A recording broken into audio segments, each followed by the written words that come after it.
Hello, beautiful friends from all around the world. Welcome to Inspiration for Life. I'm Michelle Francesca. I am so happy to be with you today to share some uploads and insights and encouragement. Hopefully it will be encouraging to you. If you are watching on YouTube, welcome. If you're watching on Facebook, welcome. Come on in, get comfortable, and we're going to get started straight away, just sharing some themes for this powerful transition time that we're experiencing right now. I appreciate your likes, shares, comments, and subscribes, as it helps the algorithm and helps make this program possible. Thanks again. Tell me where you're from. I'd love to connect with you. And we're going to talk about wheat from chaff first off. For some, there's a radical sense that you are at the end of the line on things you used to do or the way that you used to do things. Even doing this for me has felt even a little bit confusing, because there's a sense that really everything has to be sifted. There's a sifting and sorting for what is going forward with us and what is not going forward with us. And I thought about the scripture in Matthew 3:12, where it says, it's John the Baptist speaking, his winnowing fork is in his hand to clear his threshing floor and to gather his wheat into the barn, but he will burn up the chaff with unquenchable fire. And chaff, acheron in Greek, is something that is not substantial. It's not useful, right? We're not talking about people being burned in unquenchable fire. We're talking about the things that we're attached to that are no longer useful as we go forward. And if you've been around for a little while, walking an awakening journey, you've probably been through some what feels like unquenchable fires, and some things are getting burned up and taken away, because we are to be lighter going forward. So what's light, what's joyful, what's aligned, what's genuine is staying, that which is of a higher vibration. But if it's heavy, if there's no longer the grace to carry something, whether it's a relationship, a job, a system, a way of doing things, a way of functioning, we're letting it go. We're letting it go. So that's the first theme, wheat from chaff. If you can relate, let me know in the comments. I would love to get some feedback on this. We're having a wheat sorted from chaff season. We've been going through it for quite some time. And as I was lying in bed the other night, right before I went to sleep, this message kind of ascended up, and I just wrote it down dictation style. And it was this: don't be surprised if you soon go through a season where you feel like you're barely able to keep up with yourself. Uppercase S, self, your Christ self emerging.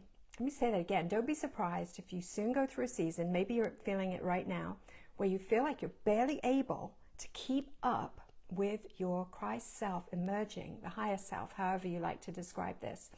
Amos 9:13 holds a similar vibration to this thought, and it says this: behold, the days are coming, declares the Lord, when the plowman shall overtake the reaper and the treader of grapes, him who sows the seed. The mountains shall drip sweet wine, and the hills shall flow with it. Oh, that's so beautiful. But that was the sense of what I was receiving, was this idea that the plowman is overtaking the reaper, the treader of grapes is overtaking the one who's sowing the seed. We are going to experience a time of feeling like we're barely able to keep up with the emergence of this higher aspect of ourself.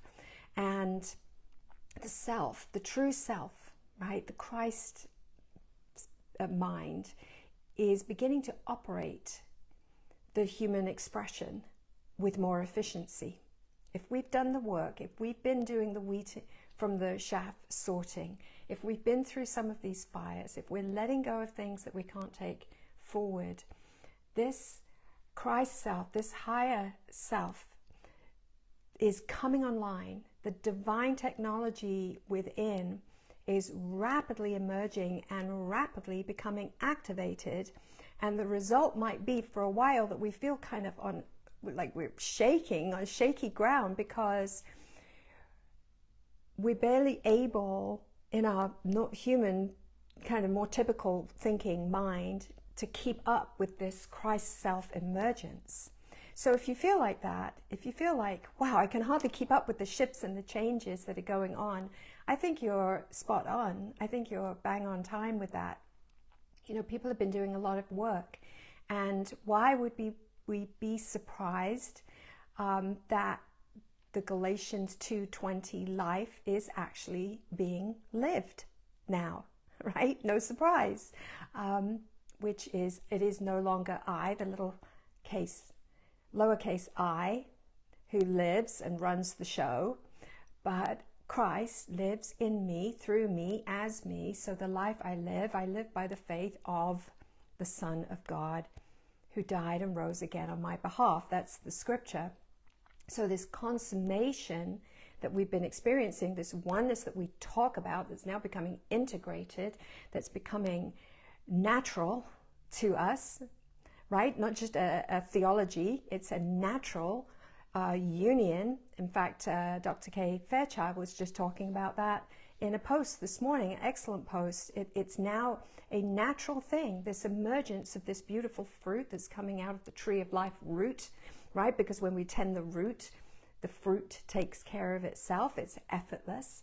And why would we be surprised that to be living, finally, the Galatians 2:20 life, this consummation that we've been experiencing, this unifying, this, I don't want to say assimilation, but this integration, right, of knowledge into embodiment, has brought a unifying death and resurrection, and now an ascension, in order to what? Return to the earth as Christ's body, upgraded and on a mission to anchor this light into the earth.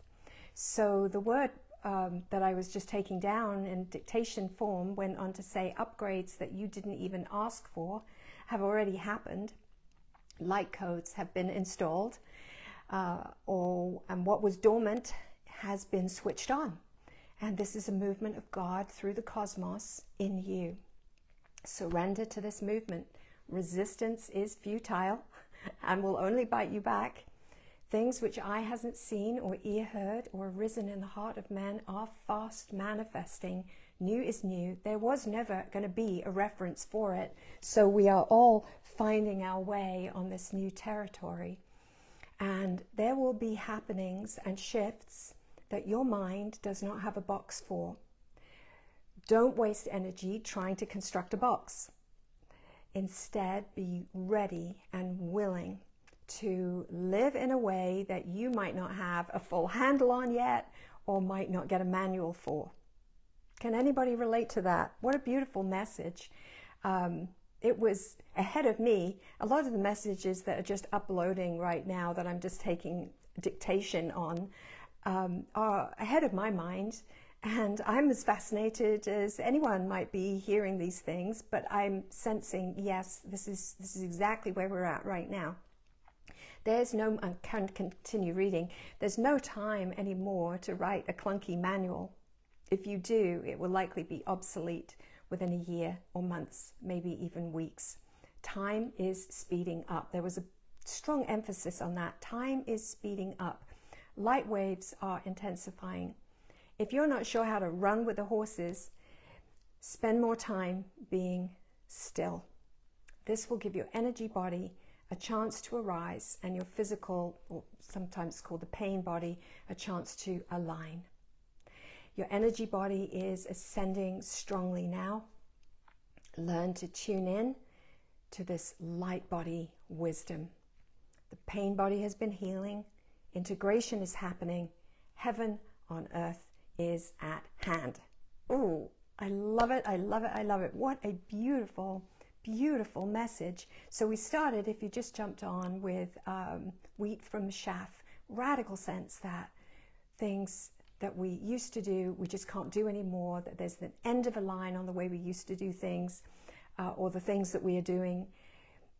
We refer to the winnowing fork, clearing the threshing floor,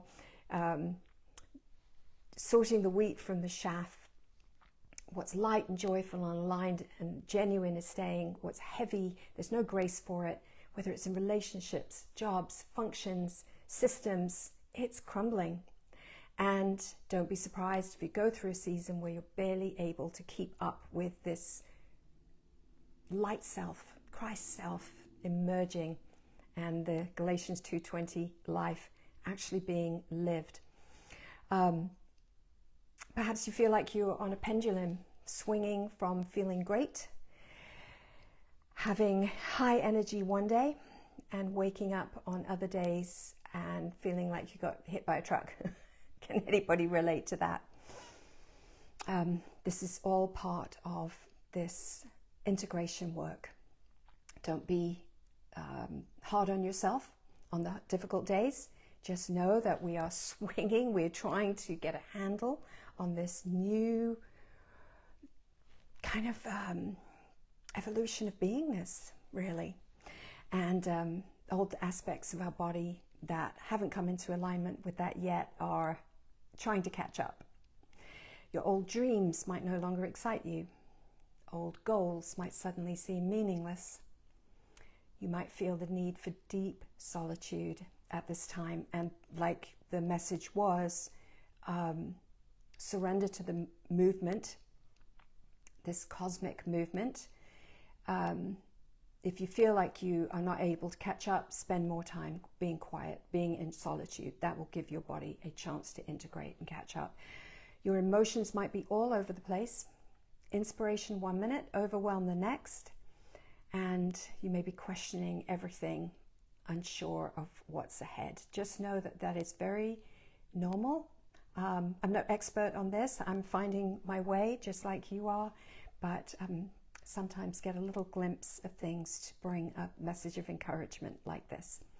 There's a sense of a hacking away at those outer layers that hinder us from tasting and seeing that the Lord Christ in us as us is good, is the goodness, right? Obviously there's a wheat from chaff thing, and I think this has been really mistaught in that, we're sort of dividing this group of people versus that group of people, and some are getting burned to a crisp. What a horrible, how horrible. No, it's what this is it's the crusty part around the goodness that is being burned away through trials, through difficulties, through this shift and changing time, so that we can taste and see the goodness of Christ in us, the expectation of glory. I'm going to read something that I wrote that pertains to this, which kind of sums it up before I move on to the next couple of themes. So hang with me. I call it sovereignty power. The wheat is getting sorted from the chaff within you. You're laying aside the distractions that bind. You're sorting and sifting and shaking off ashes. You're shedding the shame that's wired deep in your mind. The eyes of your heart are being enlightened. You're rising, aware of who you are. You're breaking the ties of toxic contracts that held you captive and muzzled your mouth. Your heart is yielding to oneness and union. Your thoughts are fixated on things far above. You're aligning with spiritual birthright inherent and claiming your Christed sovereignty power. Yes, that is what's happening. And I'm going to move on to the third theme now, which is authenticity. Unstoppable authenticity is coming online. Have you felt that? Have you experienced that recently? You cannot any longer entertain energies, surroundings, situations that are contrary to who you are. You might have even felt yourself being highly irritated by certain things. This is just your true self saying, I can't do it anymore. I can't even pretend to try, right? You might be feeling like there's places you can't go anymore. There's people you can't be with. There are things you can't do. There's food you can't eat anymore. There's conversations you just don't want to be a part of anymore. It's like you've stepped into a new land, perhaps where there's a new language, and you just don't have the energy. All your energy is going into strengthening your new wings for flight, and you don't have the energy to pour into one world and another world at the same time anymore. It's also a little bit like being on a road trip, and you see the welcome to, whatever the state is that you're moving into. You've crossed the state line and you've driven over, yet still things still look a lot like where you've been driving so far, right? Because it's just a sort of an invisible border. But you are in a new place, and the landscape is beginning to change. And the landscape of your heart and your thinking and your interpretation and your perceptions are adjusting. So the border seemed invisible. You're like, oh, I was in this state, now I'm in this state, or this county, now I'm in this county, according to that sign. But I don't see anything different. No, I haven't seen that before, and I haven't seen that before, and oh, they're talking a different language, and oh, wait a minute, I'm talking a different language, and I can't go back to where I was. So it feels like that. There's a scripture that says there's nothing new under the sun, right? So we talk about this new, like, well, what's new? There's nothing new under the sun. Yes, it's all here right now, but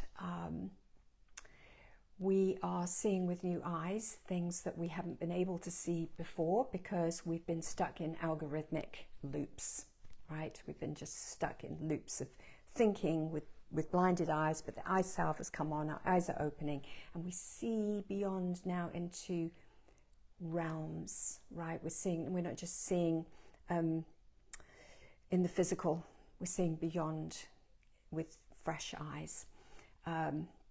Those who have allowed the incorruptible seed to be cracked open, you've allowed yourself to, like a grain of wheat, fall to the ground and die. You've witnessed your own death. And you've allowed that incorruptible seed to be cracked open. And my gosh, that cracking felt painful at times, didn't it?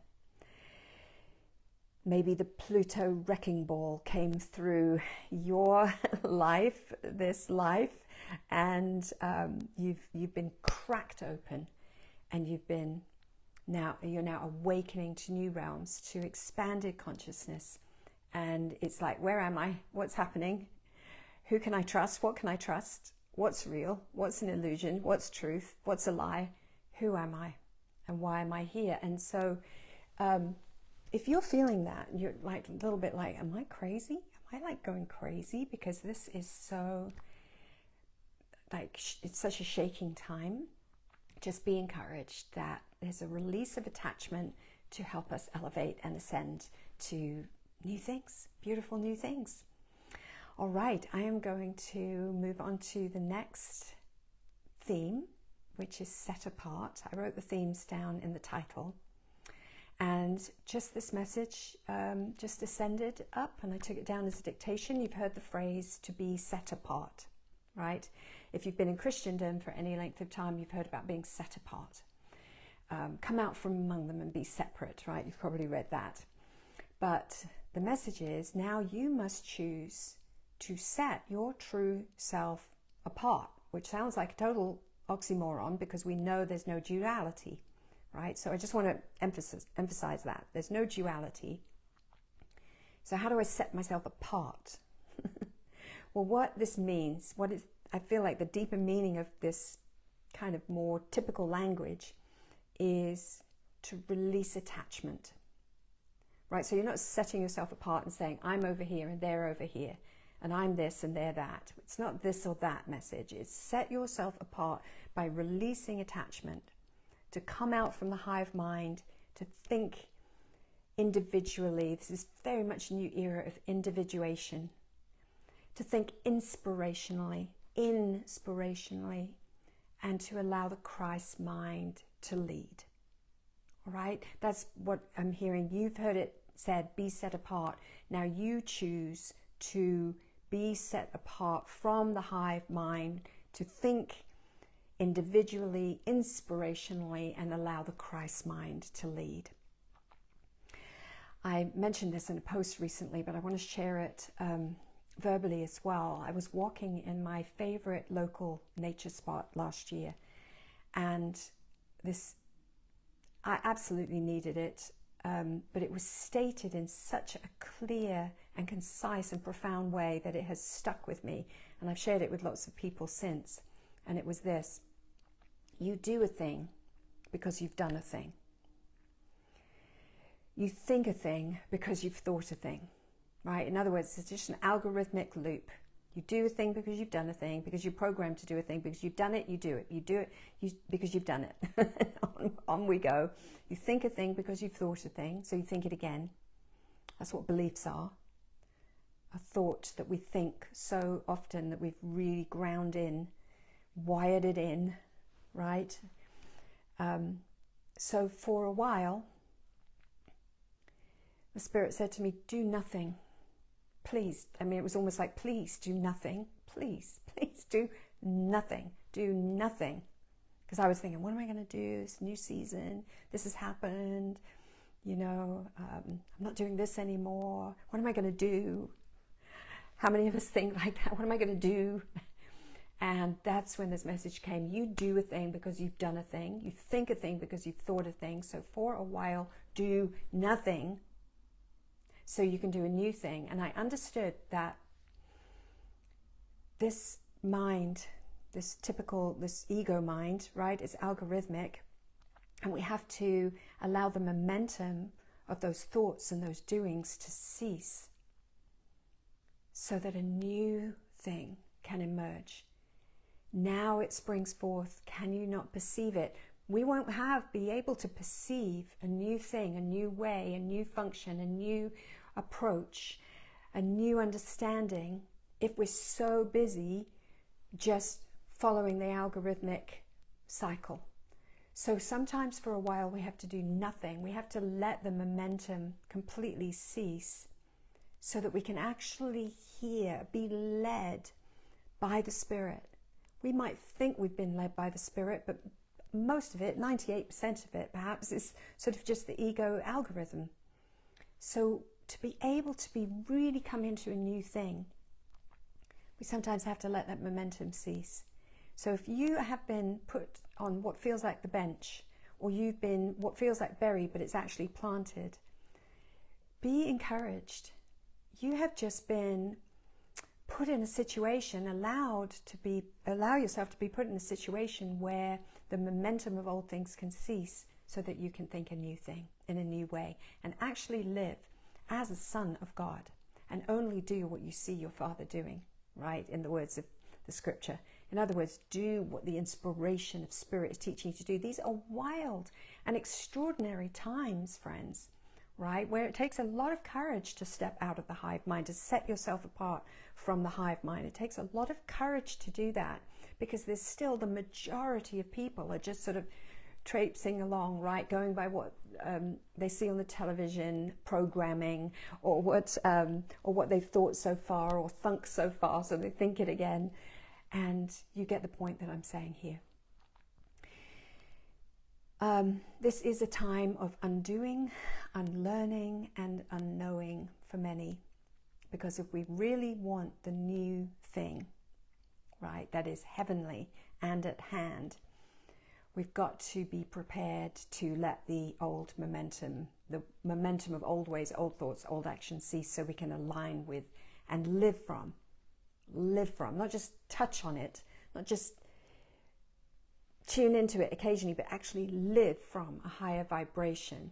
The one that's always been available, but might feel entirely new to us. And this can be challenging, as we've described, if we perceive it to be challenging, or it might feel like the road less traveled. But it is going to be essential if we really want to experience the power of the age to come, right? It means zipping the lips, switching off the programs, dwelling in the unknown, telling a new story, listening to our body intelligence, and drawing near to nature. It means utilizing our creative technology and taking full responsibility for our own life. What a beautiful opportunity we have at this time to release attachment to this algorithmic ego programming and tune into the heavenly heartbeat, to dance to the sound of an authentic, original drum. And I'm speaking mystically because it's really the only language that can describe the potential of this time, right? It's what we're here to do. It's why you're here at this time. Now a new thing is springing forth. Let's perceive it. Let's perceive it. So, summing up that particular theme, be set apart to think freely, be set apart to spread your wings, set yourself apart from naysayers, negative energy, those are going to hinder your emergence as the light. Many will not understand you, but this is no longer your concern. Many will judge you, and you will dodge their stones. You are here to rise and shine in allowing yourself to detach from constraints. That's when you will help the very ones who grab hold of your ankles. You have been set apart, but you must come into agreement and fully embody the star seed that you are. The seed whose shell has now broken open to flourish on this earth as a tree of life. What a beautiful message. What a beautiful message. And I am just reading as I received it as dictation. And I'm just going to use that as a segue, that tree of life thought, to just move into this last little segment, this last theme now, which is about nature lovers and being in love. And if you're still with me or you've been watching from the beginning, thank you for still being here. Thank you so much for your likes, subscribes, comments, and follows, because there's some beautiful encouragement to share, and I would love for that to go out more widely. So your contribution helps. Okay, this I just added to these notes today, and this might not be for everyone, but I think it's such a beautiful message. I want to speak to those of you who absolutely love living and loving nature. Okay, as I say, this is not going to be for everyone. There may be just a few who this really pertains to. You may be one who is most at home in nature. You could gladly sit with her. I'm going to refer to nature as her for a minute, if that's okay. You could gladly sit with her all day long and need nothing else. The trees, the water, the ocean, the mountains. You have perhaps a deep, loving relationship with nature that others don't fully understand, and perhaps you don't fully understand it either, but you can't, like we said, authenticity that's unstoppable. You cannot suppress this awareness of yourself anymore. I remember someone said to me once, quite some years ago, they leaned in over a lunch. They leaned across the table and they said, would you consider yourself to be eccentric? I didn't know how to answer. I thought it was a funny question, and I said, well, I am British. I was younger then, and I've added a few more birthdays, so I care a lot less about what I'm supposed to do to fit in and what people think. But if it's eccentric, if loving nature is wrong, I don't want to be right, okay? I have perhaps an eccentric, if you could call it that, love for nature. I'm having a love affair with nature, right, all the time. And that's why I'm saying this might apply to only a few of you. Are you having a love affair with nature, or are you beginning to develop a love affair, a love for nature that you just cannot put it in a box anymore. It's so strong. I just want to say I want to encourage you, as I've been encouraging myself, because there is something about Mother Earth, right, about her, that she is so completely honest, so devoid of what I call energetic static. There is a purity about nature that you can develop a relationship that goes beyond the algorithmic patterns that we see in culture and societal programming. And nature's voice has this lowest common denominator of love, if you will, right? And I just want to encourage someone today who kind of resonate with what I'm saying here. I want to encourage you, as I've been encouraged, that this earth needs people who are in love with nature. The earth needs those who are having a love affair with nature, who freely and extravagantly give back to earth the love that she gives us. Isn't that beautiful? Because think about it, though you might be considered the weird one, the eccentric one, for loving nature, for giving your time to nature, to expressing your love for nature. I don't know about you, but when I walk through the woods, I'm overcome. I can't help it. I love you. I love you. I love you. And I feel this resonance back, right, from the trees that I'm just even verbally expressing love for, because I can't contain it in my heart. Out of the abundance of my heart, my mouth is speaking, and I'm just verbally expressing this deep love for this beauty, this honesty, this purity of God expression that's all around me. And people, might have thought you're a little bit odd, right? Or you might have thought I'm a little bit odd, because I'm sort of have this love for nature. But there might not be others like you in your region, in your community, who even care or think about nature, about what she's doing for us every day, right? They don't pine for her like you do. They don't pour love back energetically toward nature the way that you do. And you might be the only powerful expression of that love to nature in your region or your community. And I feel like the earth would say thank you, if that's you. Thank you. Because she keeps on giving, giving, giving. And most people keep on taking and raping and not caring. And there's something that is a calling about this love relationship with nature that might be your job. And you might think, well, I don't really do anything. I just sit here in nature and I just love being with nature. Oh, that is nothing. That is not nothing, my friend. That is not nothing. I'm encouraged to tell you today that relationship, that energy that you are giving, that you are pouring forth, is vital, beautiful, powerful, and accomplishing more than perhaps our minds can grasp at this time. And that leads me into the final theme, which I'm just going to wrap up with a simple word of prophetic poetry. That when you feel love, when you're in nature, or wherever you're feeling love, this is important. This is a theme for the time.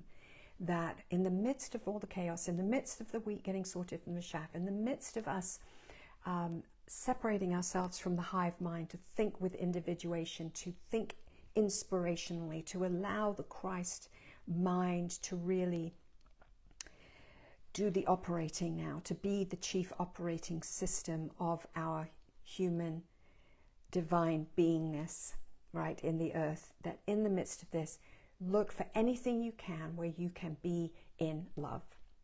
Be in love, where you can experience love, where it's joyful, where it's light, where it makes your heart skip beat. Look for that. Go after those things, because being with the experience of love is what's really important right now and will help us to make this shift individually and collectively. So stay in love. The thing is to be in love, not the story type of love where good-looking heroes embrace and kiss necessarily, but the in love you feel with yourself, uppercase S, self, and with life, the thrill and the awe of union with the real. The in love that's nurtured through self-appreciation, senses on fire, evoking exploration.